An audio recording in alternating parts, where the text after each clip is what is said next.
ఈ 15-16 నెలల కాలంలో కూటమి ప్రభుత్వం సాధించిన ఘనకార్యం ఏంటంటే,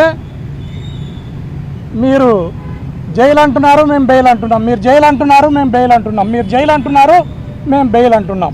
ఈ రకంగా అభివృద్ధిని, సంక్షేమాన్ని పక్కన పెట్టి జైలు బెయిల్తోనే ఈ 15 నెలల కాలం, 16 నెలల కాలం పుణ్యకాలం గడిచిపోయింది.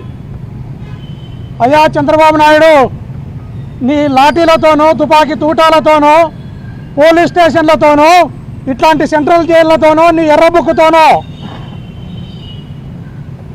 ప్రజాస్వామ్యాన్ని కూని చేయలేవు. నువ్వు ప్రతిపక్షాల గొంతును కూడా నొక్కి పడేయలేవు. ఇది చరిత్ర చెప్పిన నిజం. ఈవెన్ ఇందిరాగాంధీ ఎమర్జెన్సీ పెట్టినప్పుడు కూడా ఇంత భయానకమైన పరిస్థితి ఈ రాష్ట్రంలో లేదు, ఈ దేశంలో కూడా లేదు.